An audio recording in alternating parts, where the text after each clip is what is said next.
Hey y'all, so I am filming my end of week 5 video in the middle of the Atacama desert. It's pretty freaking cool. And yeah, it's the end of my first week in Santiago, Chile.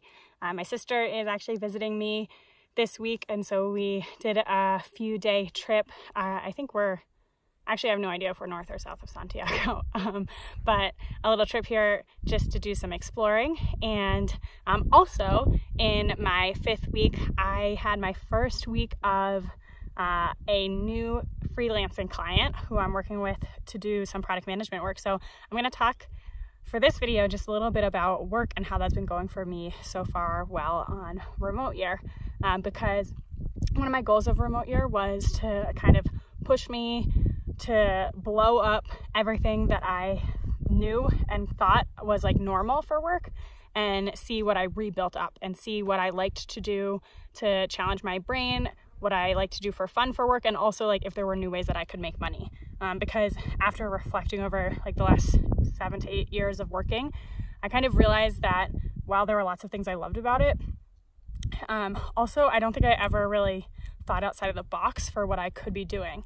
I felt like in college, I just kind of went to full-time job. That's just what you do.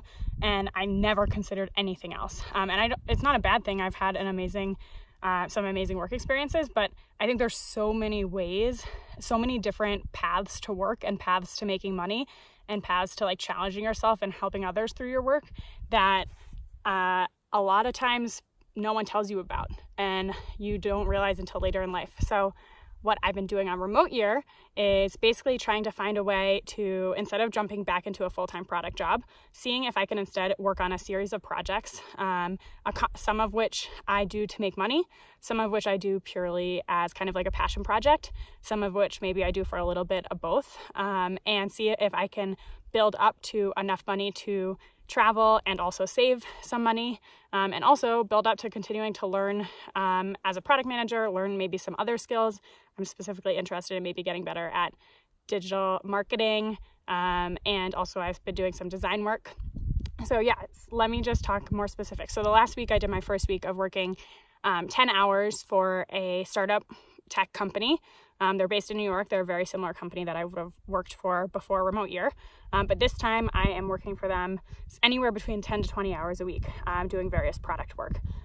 And I definitely learned some things. I think it'll continue to evolve, but the things that I really liked about the freelance work was, first of all, I feel like I structured my week much better. And even though I only worked 10 hours, the hours were way more quality than if I worked 40 or 50 or 60 like what I used to be doing. Because for each of the 10 hours, I was very intentional. Here's the project I need to get done in this time.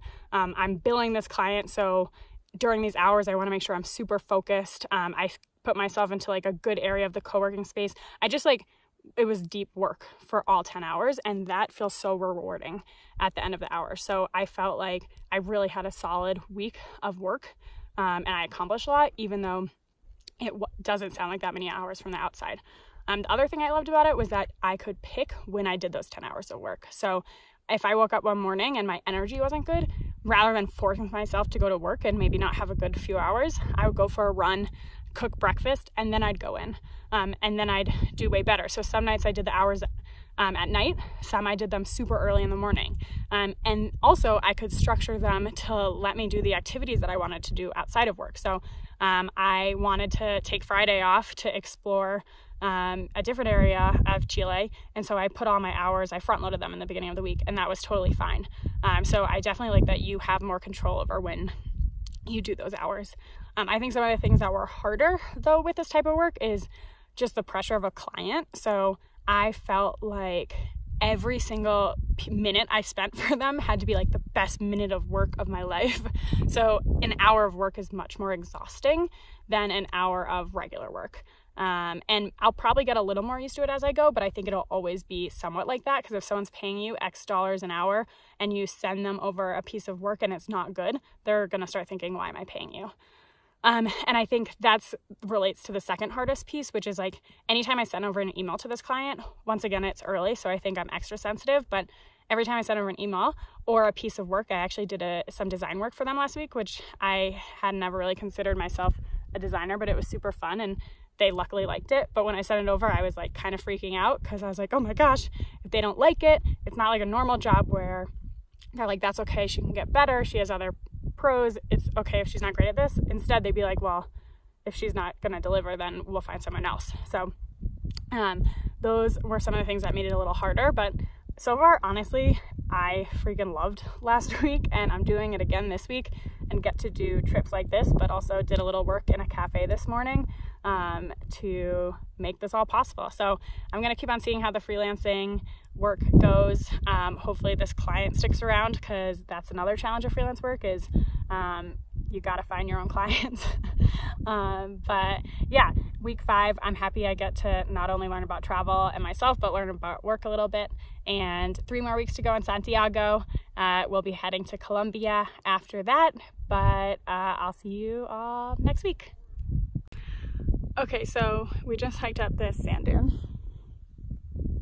And while I was doing that, I realized I missed like the one most important takeaway of working and freelancing in general. So here's an addendum to my first video, which is, for me, honestly, the thing that has made the biggest difference in actually making this happen is getting the fuck out of New York City.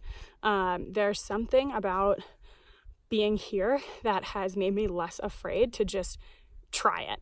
So I think if in New York, if I had been curious about trying a different lifestyle, freelancing, making my own money, starting my own company, anything like that, there was something there that let me put this level of stress and pressure on myself and felt like I couldn't do it unless I was like 100% gonna do it right and do it awesome the first time. So I think if I had tried to do what I'm doing now, I would have like thought about it for a year and then maybe slowly try to get one client and slowly build it up, or honestly maybe never have done it. Whereas here, I think, one, being out of a city where a lot of people care about titles and comparison and climbing the ladder. 2, being around people who are doing lots of different things to make money and kind of like realizing that it's possible.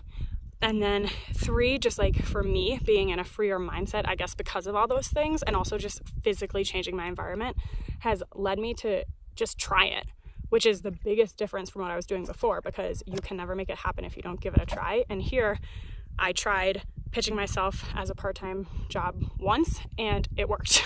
So I think that's my biggest learning, is something about shifting my mindset, because maybe I could have done this in New York. It's just my mindset. I was letting New York let me think differently. And so now it's more about me realizing that you can totally change your lifestyle and your working style.